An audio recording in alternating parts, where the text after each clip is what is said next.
Welcome, everyone, to Feeding the Beasts, Executing on Your Digital Signage Content Strategy, a webinar sponsored by Reflect and hosted by Digital Signage Today. My name is Bradley Cooper. I'm the editor of Digital Signage Today, and I'll be moderating today's discussion with Matt Schaefer and Matt Schmidt. Matt Schaefer is the Corporate Vice President of Business Development and Strategic Alliances for Cedar Fair Entertainment Company, a leader in regional amusement parks, water parks, and immersive entertainment. He has more than 20 years of experience in the amusement park industry with a focus on marketing, guest engagement, and new revenue generating initiatives. In his current role, Schaefer manages the company's strategic partnerships division, a dynamic in-park digital network, and innovative efforts to expand the Cedar Fair portfolio. Matt Schmidt is the founder and president of Reflect Systems. He's one of the pioneers of the digital signage industry. After helping establish Broadcast.com and assisting with the acquisition of the company by Yahoo, Matt developed technology to help to address the challenges of delivering rich media experiences over resource-constrained networks. This technology formed the basis of ReflectView, now one of the most advanced, scalable, and flexible digital signage platforms. In his role at Reflect, Matt helps clients define and execute digital signage strategies that deliver compelling business outcomes.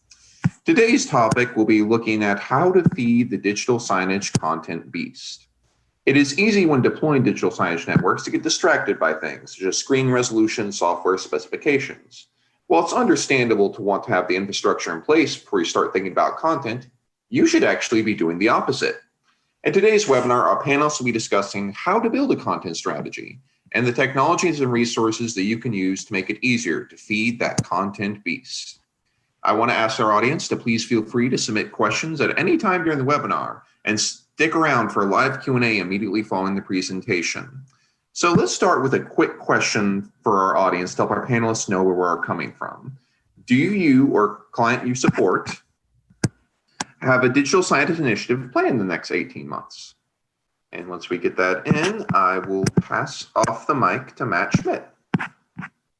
Great, thanks, Brad. It's great to be connected with everyone and get connected with you, Matt Schaefer. Great to see you virtually again, but see you're in Content Command Central on video there. That's awesome. Very topical, but excited to talk about strategy and content. As Brad mentioned, it's a really cool topic for me to talk about and one that we're passionate about. And I think starting it off, one of the things that really wanted to key in on is just kind of talking a little bit about, what is the beast? So one of the big things is anybody that's ever been involved in digital media initiatives kind of knows the phrase feeding the beast. But kind of like the house cat in the photo here, which maybe doesn't seem all that scary. The beast on digital signage networks has always been about nurturing it with content, and it's often overlooked and not planned for well, and that does become a challenge, and then the beast can get a little cranky. But so really the pain and the heartache that comes from not having a content strategy is key, and not having a content program that's actually activated and nurtured is a big one. And that's one where I think we'll get some really good insights from Matt Schaefer related to how that really works in practice. And I'll definitely would like to comment on what others have done and how we've seen that done effectively. But one of the big things on signage that we see is that looking at the medium that we work in and that we're focused on today, as a tool, digital signage really works effectively. And what I mean by that is when measuring results based on key objectives, it can be hugely effective versus traditional static paper signage, captures attention way more effectively. And when looking at it through kind of a funnel perspective, it can drive an audience, especially when you are going from awareness for the content and what you're trying to get across, and then flowing through to engagement and to conversion to some action. But however, the big ones are it only works when the content is done right, and the content needs to be tailored for the digital signage medium, which is unique, and we'll talk about that a little bit. It also needs to account for the physical environment where the signage is located. And last but not least, kind of most importantly, for the audience. It needs to be tailored for the audience. And it can work effectively and deliver some of these kinds of great results if the objectives are clearly defined from the beginning. As we get into kind of talking about strategy, that will be a big one that we want to chat about a little bit. So a signage network, when we look at the beast, it is hungry for content. It's hungry for not just new content and messaging, but stuff that is fresh and done in a different way. It's attention getting and engaging. It's also got to be timely and relevant, which is huge. And a big one that we see when content on signage networks are not nurtured is it can become just a wallpaper effect. If it's the same stuff that's playing all the time and it hasn't changed since the last time you were in a particular venue. So I think it's a big one to not treat it like traditional paper signage. Digital really demands to be updated and leveraged for what it's good for. And that's one, Matt, if you kind of could share with us what you've learned about the beast and kind of what surprised you about the needs of the content beast when you got into the digital signage medium specifically. Sure. Thank you. You know, I think you and I met each other probably 8, maybe 9 years ago. You know, I think at that time, the challenge given to me was, let's build a digital network, right? Maybe we can, with that, we can promote our own goods. We can entertain our guests in the ride lines or in our parks. And there's all of these things that a digital network can do for us. So that was the assignment that I was given.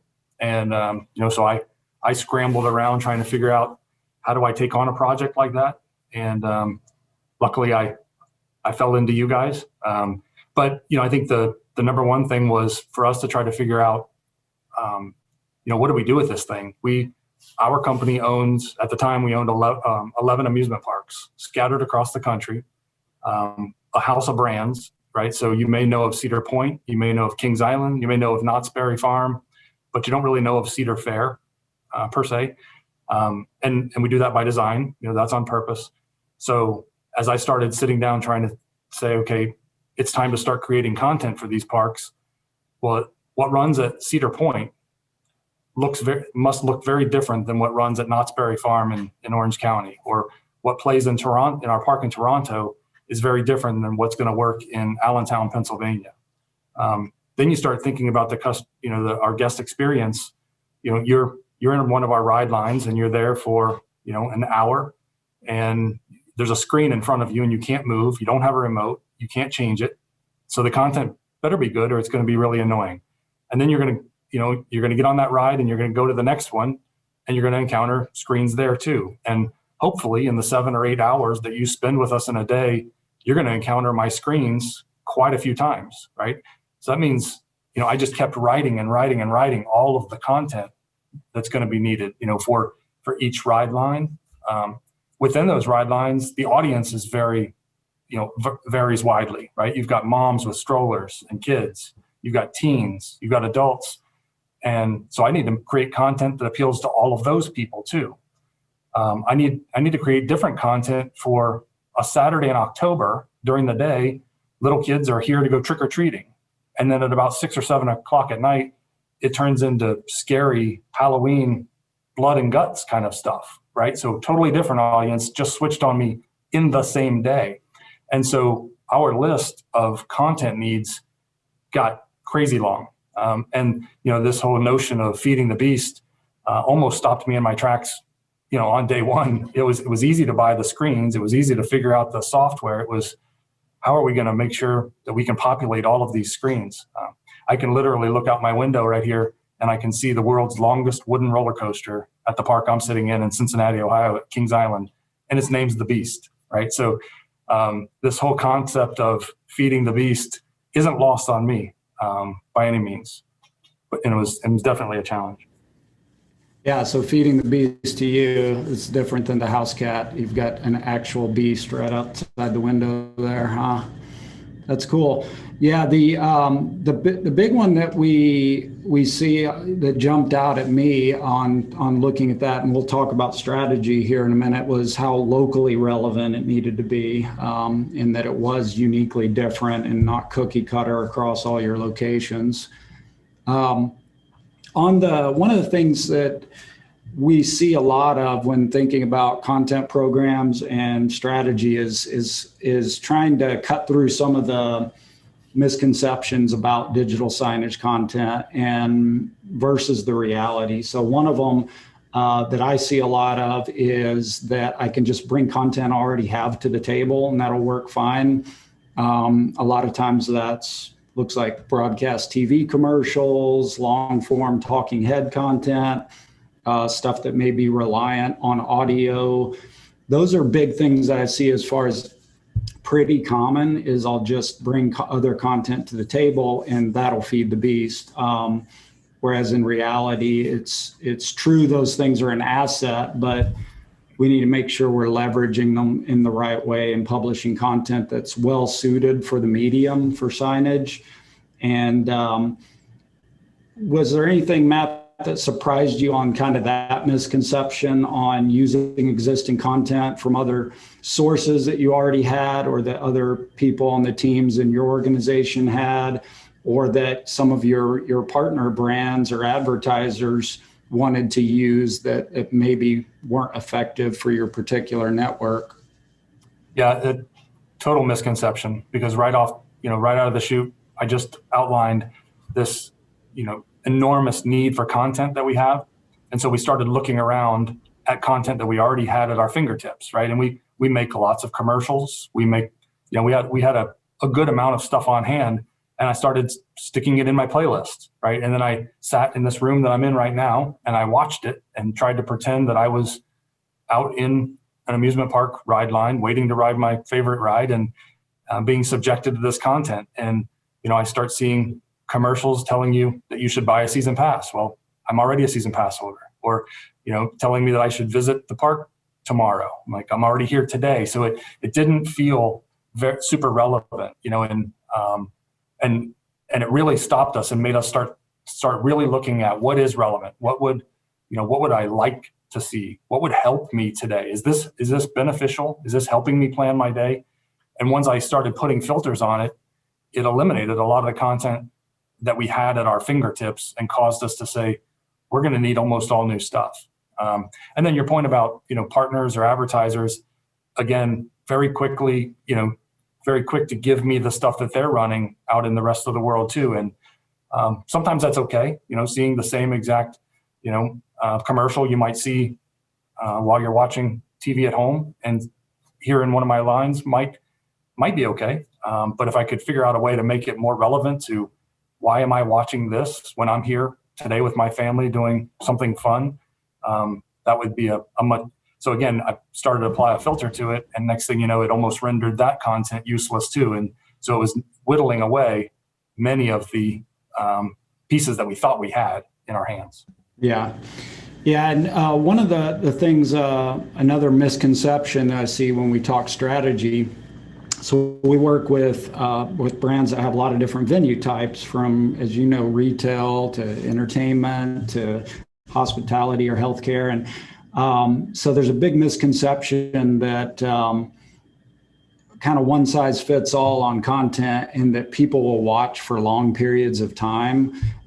You brought up some examples there of like ride lines where that's true, but you've got examples like retail environments where people are on a mission and they're quickly passing by the digital signage, and it truly is just a glance medium to where you've got a couple of seconds to make an impact on what's the message, what's the call to action, or what do I need to take away from seeing this digital signage. And so that aspect of it, you're juggling a lot of different things around. It's not just, it's not broadcast TV. They're not kicked back on their couch watching it like it's television in a lot of the scenarios. But then you've got times with longer dwell time, and so that's a big one for you, in that you've got to program content uniquely for different types of signage, right?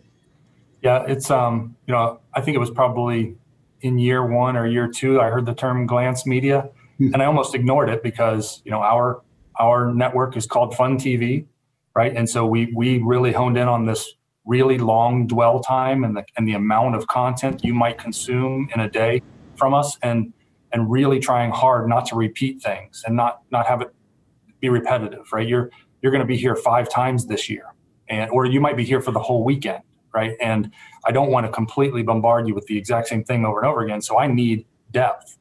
Well, so long form became a great tool, but not if it's glance media, right? And so we started putting into our playlist that really cool long form piece of content that we made. We started playing it behind the cash register in a retail shop. Well, that doesn't make any sense at all. The screen doesn't even have audio. Like that screen is supposed to be there for that person's short checkout experience, to try to hopefully inform them of the park operating hours today, or an event that we've got going later today, or to grab an extra thing to put in their bag right there at that decision point, not show some music video or another piece of long form content.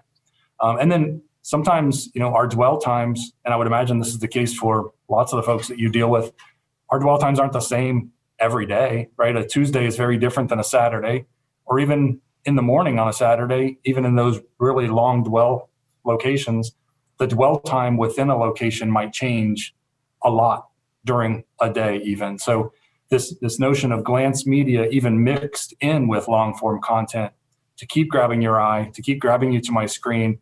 And so maybe a combination of the two, even in places that I think I have really long form. Yeah.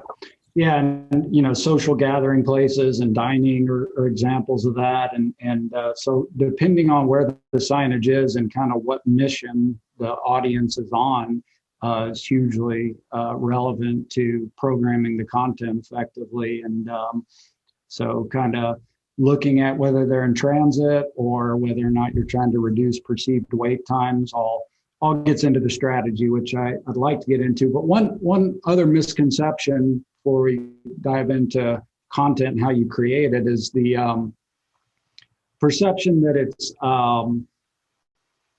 all about increasing revenue. So I know this is one we've talked about, Matt, and a lot of people put networks in that are promotional based, or they're using signage to drive sales, or advertising networks.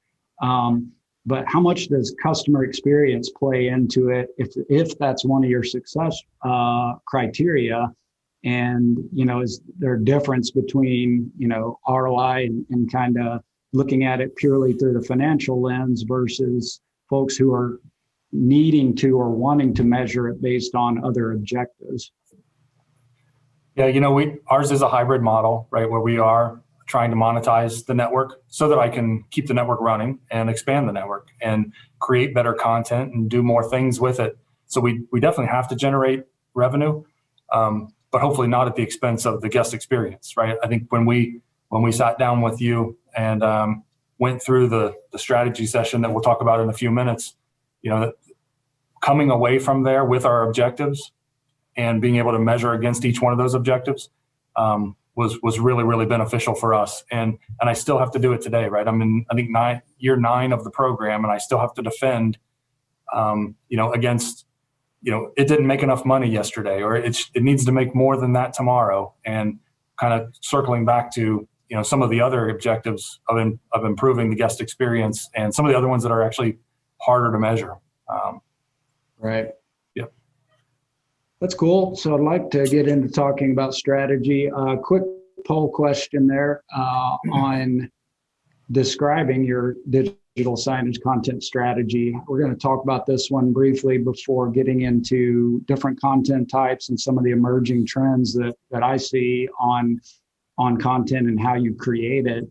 But starting with, forming a strategy before actually making the content is one of the big ones that we've seen and learned with clients as well, is that you've got to shape a strategy before you actually create the content. And that's one I'd like to get into and talk about. We'll just let everyone answer this real quick. Great. Solid plan. All right. That's awesome.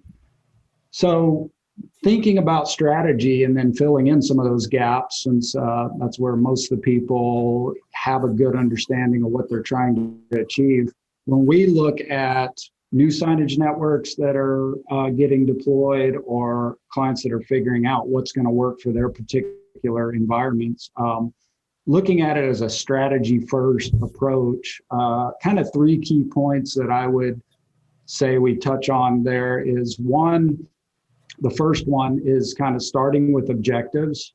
So the business objectives for Matt, you at Cedar Fair and all your parks, which have their some of their own local objectives, but also the audience. So looking at what is the brand and the venue trying to achieve from an objective standpoint, and what is important to the audience, and how do you marry those two together and come together with a strategy that's going to work for both. One that I see commonly on digital signage is that it's kind of a trap to start with the technology. So if you're looking at, well, we really want to deploy an interactive screen that's 3 feet away from the shopper or the guest versus a big video wall experience, that's kind of a trap. And rather than starting with what are we trying to achieve objective wise, what does the audience really care about? So not leading with the technology is one. Us being a technology company, it's funny, but that's where we really like to start, is from what are we trying to achieve. So clearly defining the objectives of the organization and the audience as well. And some of the common objectives on digital signage content, when I think about content categories versus content types, is an example is promotions and advertising. That one's very common, trying to sell things or trying to monetize through advertising. Another content category is, and I'm seeing this one a lot more, is brand reinforcement and storytelling through the digital signage medium.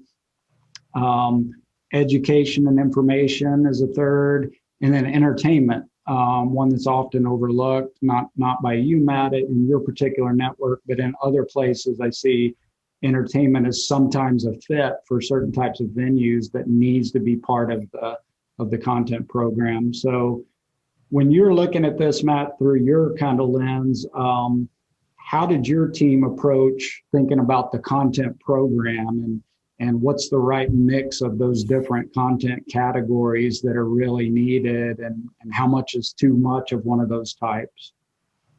Yeah, that was the hardest part of the whole exercise, the most critical part of the whole exercise, and the one that I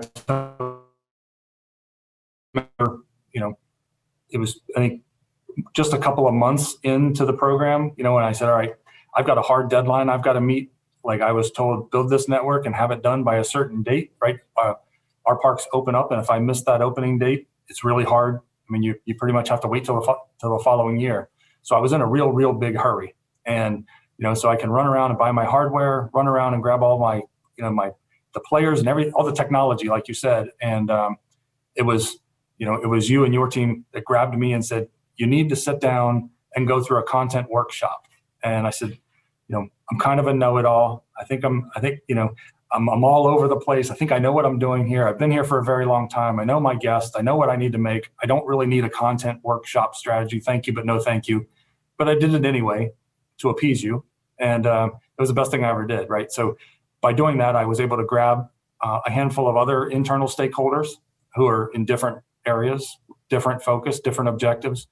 We all got in a room, and you took us through a session that forced us to think about the hard choices. And even somebody from the park perspective, who has their story to tell, had to think about it from the advertising perspective of the money that we need to make versus the entertainment person that was in the room, who was solely focused on entertaining the guest, they had to consider that it does have to monetize, it does have to make money, and it does have to be localized to the park. So it was a really hard process. But out of that literally came our 3 guidelines, in priority order, that become my filter that I run everything through. In our case, we decided the number one objective of this network is to entertain and engage our guests. So if I do nothing else, if I entertain you while you're there, if I make your ride line, your wait time to get on that ride feel like it was less than it really was, I've done my job. Number 2 is to inform or help the guests plan their day, right? If you're in a ride line by the Beast and I could tell you that this restaurant is right nearby, or this thing is happening later tonight, or even that, the weather for later tonight means you might need to go back to your car and get a coat, right? Very much help them plan their day. Then I've done my job. And then the third bucket is I have to pay for it, or the network won't exist moving forward. So we do have to monetize that in, either through selling more of our own products, which we can do, or third-party partners.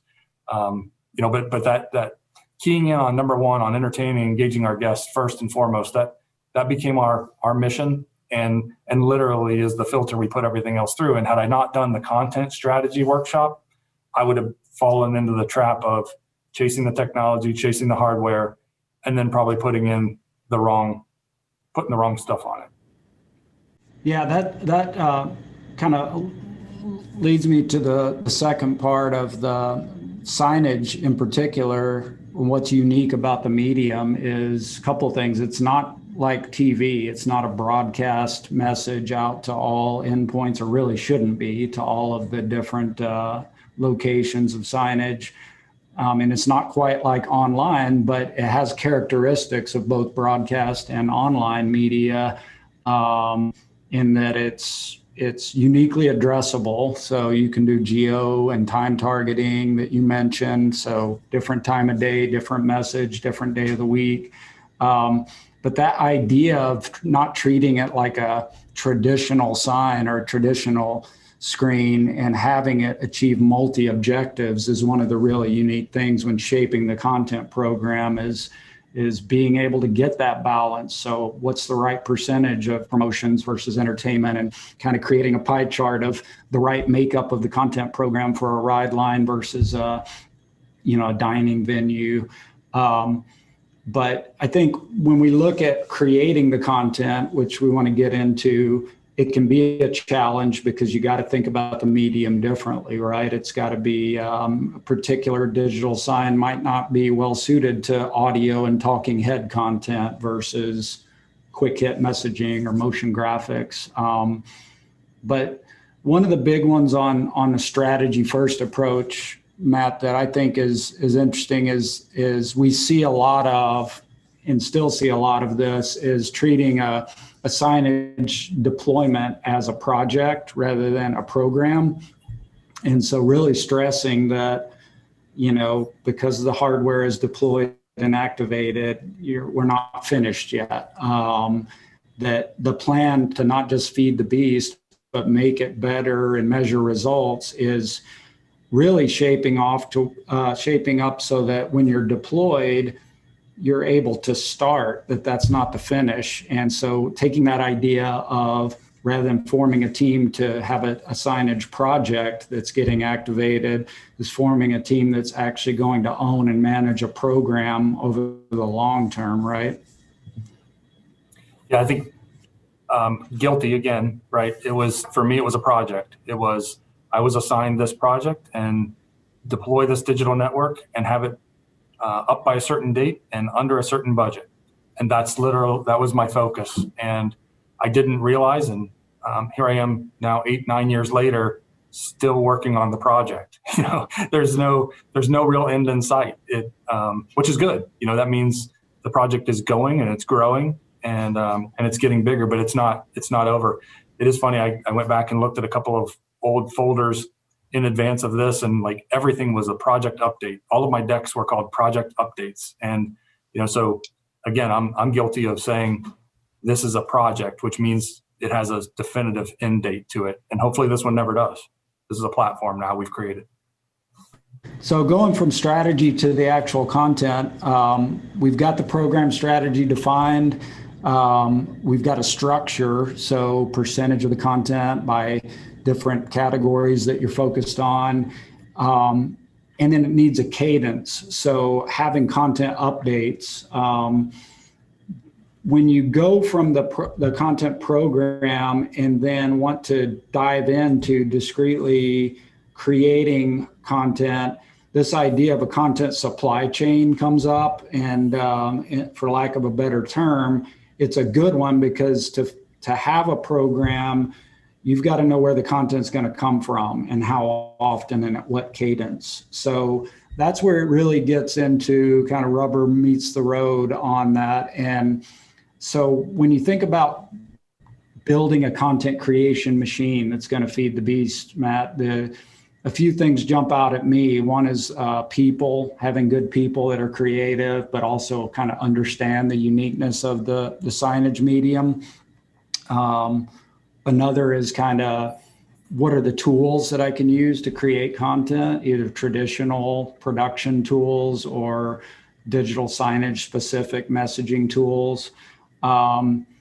And then really identifying your resources. So when you look at that and go, okay, I've got in-house resources potentially, I've got partner agencies or production companies, and then, you know, budget is a factor as far as a resource. When you look at those things, Matt, how much of that do you look at? We need to build it internally and nurture it internally. We need to outsource this part of it. And how much of that should really be owned and managed internally? And how do you look at marshaling your resources to feed the beast? Yeah, you know, I spent a lot of time and energy up front, interviewing others, going to other, you know, I think this little network of network operators are happy to show their scars and tell their stories. And so I found it very helpful. Almost everybody would talk to me about their network and what they did and how they create their content. You know, I remember interviewing one network operator, and he said, all right, this is what you definitely need to do. I set aside studio time every month downtown in the city I'm headquartered in, and you know, it's X number of dollars per month. And I started writing all that down and said, there's no way I'm going to get that approved by anybody. And I don't even know if I want to. I'd rather spend that amount of money or half of that to build those resources internally. So I tried as much as humanly possible to build the capabilities internally. Now we may need to, in order to scale it, we may need to go back out externally and bring in freelancers or others to help us scale it, but bring the creative resources internally. I was also really, really lucky in the beginning that I found really great creatives, you know, that were passionate and really loved this industry and loved the fun behind making this type of content. And that could also buy in on the fact that we're a startup, right? We have to prove ourselves and we have to be efficient, and we're not going to have the biggest budgets in the world. So we run a really, really lean and mean creative production engine. But I think that allows us to get more stuff out of it. That scrappy startup kind of mentality has served us very, very well. But again, I've been really lucky. Not everybody wants to work in that type of environment, you know. So I had to kind of find. I wasn't going to be the one that had unlimited resources because, again, it's very much a startup. Yeah. Yeah, I think it's interesting for me to look at in that businesses, organizations that we work with that haven't created content themselves internally in the past for other mediums and channels that they work in are starting to, and it's not just for signage, but across all areas, but it's a really interesting trend to see whether or not all organizations are going to be in the business of content at some point. You know, another quick point, Matt, was most of the folks that we did bring on board, they hadn't worked in a digital signage industry, right? So they're great creatives that have done amazing stuff. Their portfolios were incredible, but they haven't really done digital signage. So running them all through training at the various places in this industry where you can be trained on how to create digital signage and what is glance media, what is not. You know, I think it's one thing for us or the people on this phone or this panel to talk about those concepts, but actually giving them the training to put their great skills to use in this medium, I think was a real hit for me off the bat. Yeah. That's cool. Let's look at a couple of quick examples here, Matt.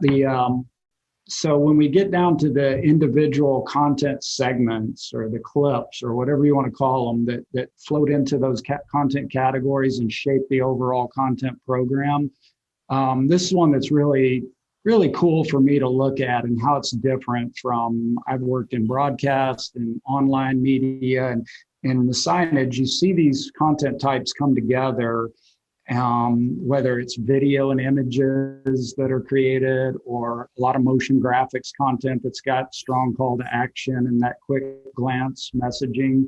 And then tons of stuff that we're seeing around dynamic media or data-driven content that's more created in real time. And when you look at the different content types that you've put together to shape the overall content program, what did you start gravitating towards around how to make those unique, how to make them right for the signage medium, and how to make them compelling? Yeah, again, back to the sheer depth that it's required for us to be relevant, to be hyper relevant, to be locally relevant, to be day part relevant, to not be repetitive. The list got to be a mile long. So I couldn't do everything with on location filming, even if I really wanted to, and I had the budgets to do it. So I needed some other stuff. So we did get a lot of depth out of some motion graphics stuff, lots of trivia, lots of shuffle games, that kind of fun stuff that everybody loves. I honestly, again, I was a newbie to this, so I didn't realize the power of dynamic media until you showed us some of the dynamic source feeds that could provide content that would constantly refresh themselves, and those have been a lifesaver. It's funny how many things I learn. We subscribe to a sports or an entertainment news service, and I'm getting my news because I'm here all day staring at these screens. I'm getting my entertainment news from Fun TV.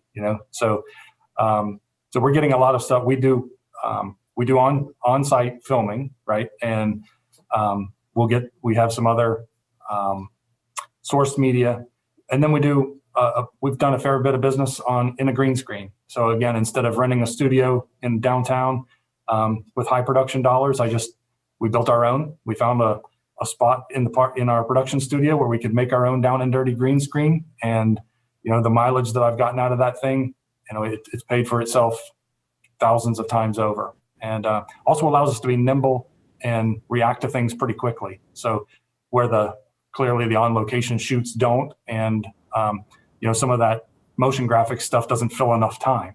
So this is a little sketch of all the different content types that we're playing with now. Yeah, it's really cool to look at that in the way you're mixing them all together between traditional video shoot with cameras and green screens through to just a motion graphics clip, and then the real-time social media stuff that you're pulling in. But lots of different techniques there for creating the individual content clips or elements. But when you look at it as a program, it makes it a much more dynamic and kind of unique program that's not just an advertisement followed by music video. It's got a whole bunch of different techniques on shaping the content and looking at it differently and how to do it differently for signage. It's really neat. One that was interesting here, Matt, is this creating content that kind of meets the objectives. So you got examples there where you've created stuff that's contextually relevant to the audience and to the location, but also engaging and fun, which is always nice to see. So can you talk a little bit about how you started creating content that was unique for the venue, but also serving multiple objectives that you're trying to achieve?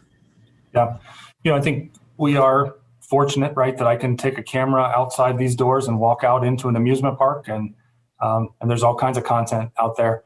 When we sat down and developed the ideas that that we wanted to pull off. This is one of them that came to the surface really quick. Doing a game show while you're actually riding a coaster, trying to answer as many questions as you can while you're going 85 miles an hour upside down, is just great content in and of itself. I also love it because it truly entertains the guests. Our guests will stop and they'll watch an episode of a contestant on a ride trying to answer questions as they're going really fast and upside down.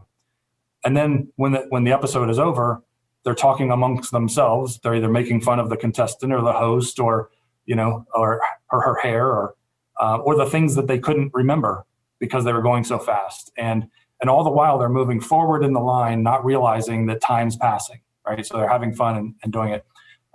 So it truly checks the box of entertain and engage. It also, as you're waiting to board this ride, it heightens the excitement of getting ready to ride this ride, which I think is really cool.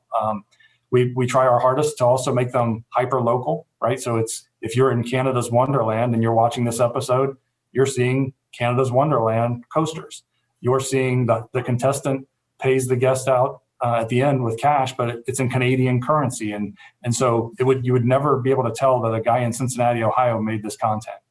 And then we kind of backed into it, to be honest, with an advertiser like this. It was a scary movie that was looking for a creative way to promote their scary movie and to show their trailer, and they wanted something better than just showing their trailer.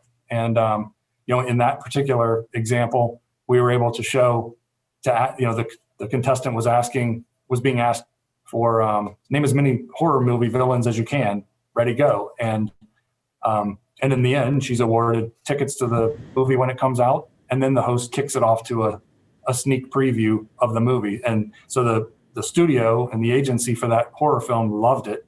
It was contextually relevant. And then that piece of content, what I also learned is that piece of content played more outside the park than it even did inside the park. The agency really wanted to run that somewhere else. The park loved it because it was all about them. So they had no problem, putting it out in their social media and other things. So we got so much mileage out of a piece of content like that, but it went back and checked all my boxes. It entertained the guests. It helped them in their day, and I was able to monetize it to keep the network rolling. Yeah, that's a cool way to do creative, and you're able to use it going forward for new versions of it, new implementations, and have it be something that's not just kind of a one-off too.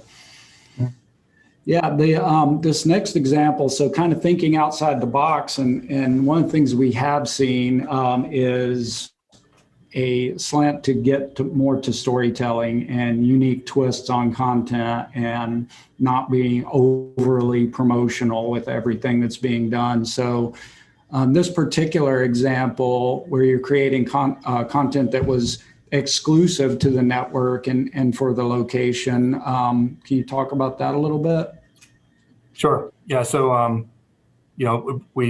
several years ago, we made a conscious decision as a company to elevate our food game, right? So that food in our parks is as much an experience as the Beast roller coaster is. You remember the food elements of a day at the park as much as you remember the rides. And so we need to lean in on that a little harder. And so we brought in some really talented food and beverage folks that went and hired executive chefs for every one of our parks and really upped the culinary game at every one of our parks. And but if we don't tell people that, they may never know it, right? So the next step was to introduce them to the chefs at every one of these parks. And these people are incredibly talented and skilled, but they're also really passionate about these parks. Like, why would you be a chef at an amusement park? Chef Major here on the screen, he was a 2-time winner of the show Chopped, right? So he's really skilled. He's really good. He was also a lifelong, fan of Kings Island growing up as a kid. So for him, this is his dream job. And when we actually took our cameras and went to meet all of the chefs, it was amazing to me how many of them, this was their dream job. And so it became great and easy content.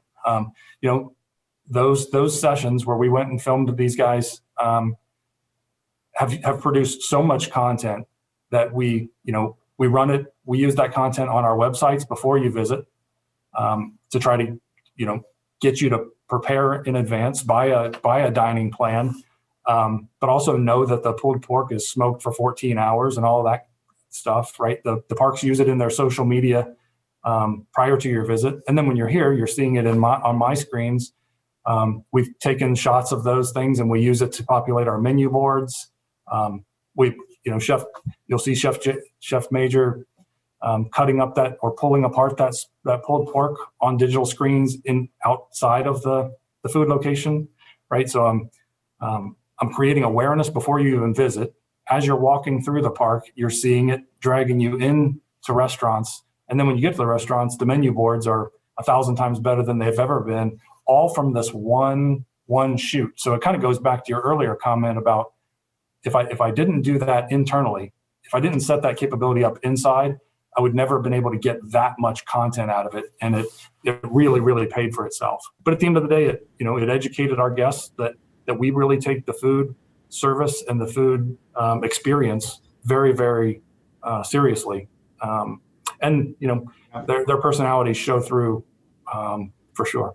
Yeah, that's cool. Yeah, it reminds me of another client that is an artisan jeweler that has retail locations. They didn't want to do overt promotions, but really wanted to tell a story behind the product and show how the jewelry was made. And it became overarching part of the content strategy and how the content is created in a workflow to really show the story behind the product versus just putting up some call to action or, showing what the latest promotion is. And those are unique ways to take advantage of the medium and do it in a way that's pretty engaging. That's cool.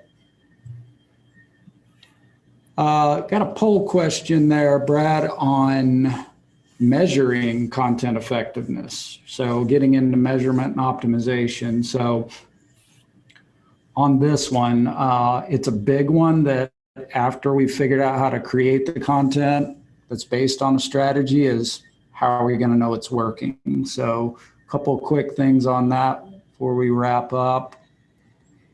All right.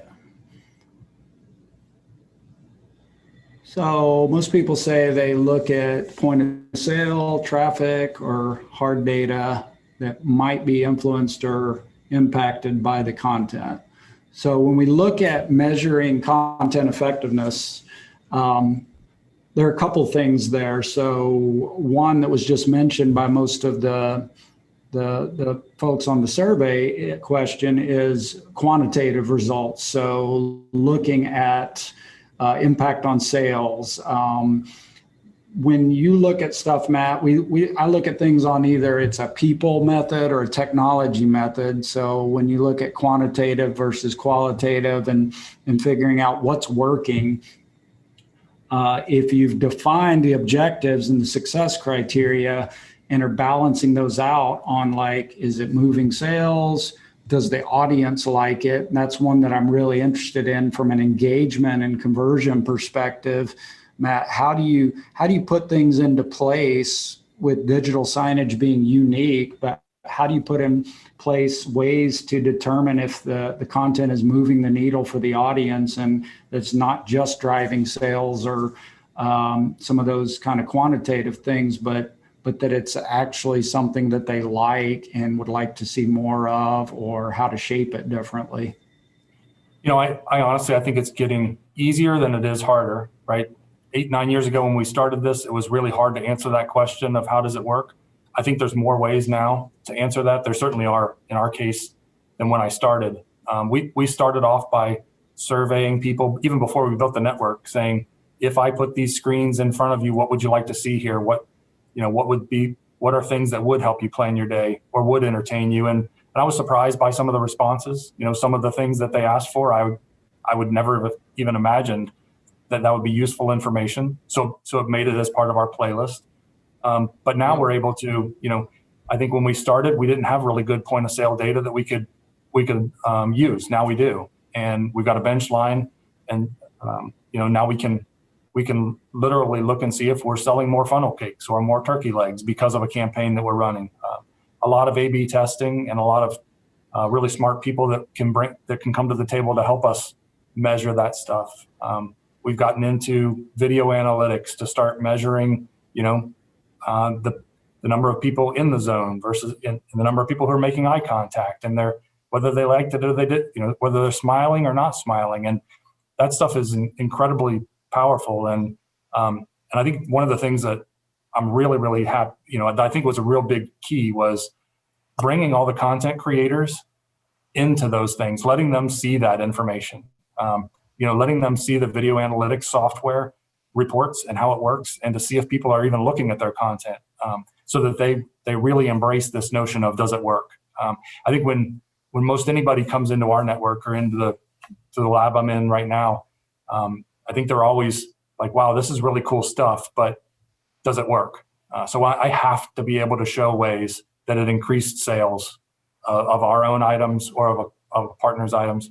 Other ways we've been able to measure it is with things like texting or social media. You can quickly see social media engagements, or you can quickly see text responses very quickly. And I'm even still using it today, right? If you're watching our network, you'll still see things saying, tell us what you want to see here. Text this word and fill out this survey, or complete this poll, or just simply tell us what you want. And so we're still watching it. I thought we had to do that stuff in advance, but we're not done with that part either. I don't think there's an end date on that. Yeah, that's cool. And so I want to open it up to questions, but the one key point that you just made there, Matt, was not just measuring if content's effective, but doing A/B testing and optimizing content. So just because it's working doesn't mean it couldn't be better. And so having that be part of a program is something that we see does get missed a lot, is people may be measuring success or doing success measurement, but not actually optimizing and refining the content methods that they're using, or the durations of a content piece plays, and that kind of thing.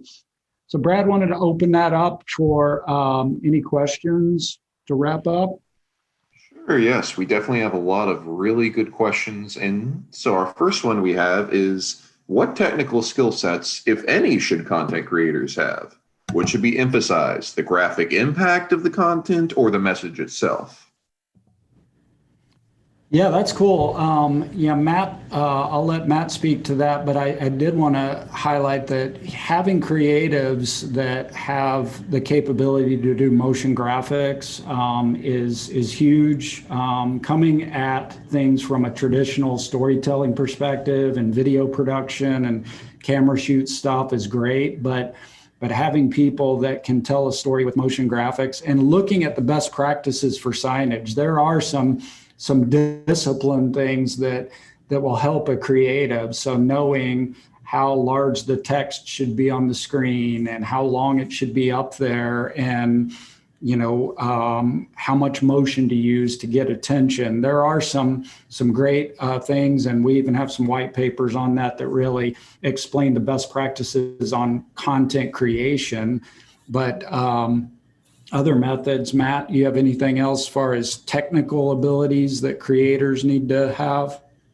Yeah, I'm not very knowledgeable on that side, right? So I was pretty naive to that one when we started out. So the best thing I could do is bring somebody aboard that knows all of that, like that knows exactly what to do. I will say, from my view, right? I'm a marketing guy. I'm on the business side of the house, not a creative. Probably a frustrated creative. I think I want to be one.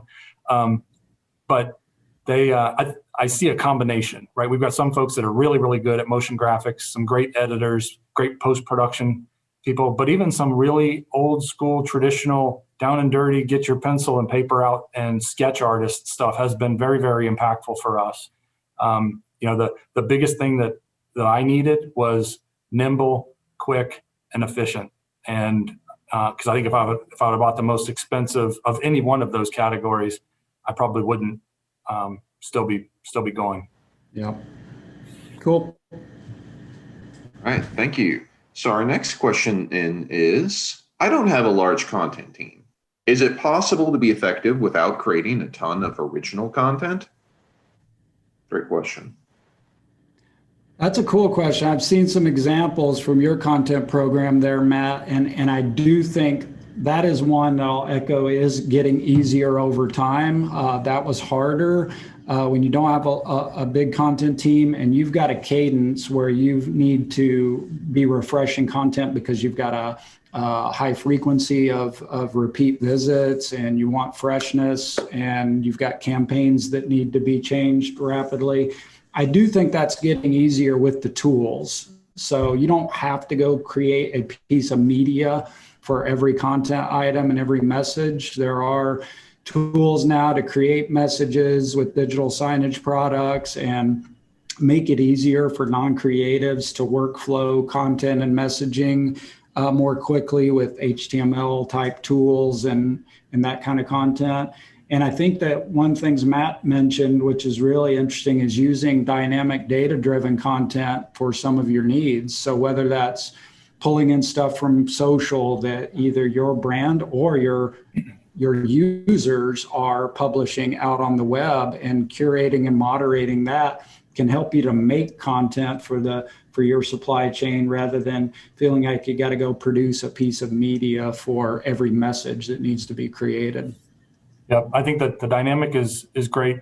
I will tell you, I have an incredibly small content team that is producing a ton of content and quality, good stuff. And some of that is, I think there's a lot of creative collectives now, right? So we can create the strategy, we can create the content pieces that we want. We might even make the first episode, and then we may reach out to people outside the system, to scale it up or to version it out for all the parks or for all the different endpoints, instead of doing that work in-house. I was very surprised by that kind of setup. Awesome. So we got another question in. Are there opportunities for partnering with other brands? And could this be a way to get other organizations to create or pay for the development of content? Yeah, I think that, having brand partners participate in the network is huge, both from what we would kind of call your endemic brands that work with you in your venue, or third-party brands that are wanting to get exposure to your audience. And Matt, an example that comes to mind for me are brands that are trying to reach an audience, but you don't necessarily want to put up and overdo it with advertising. And so you're able to give them an opportunity to sponsor entertainment content is a great example, right?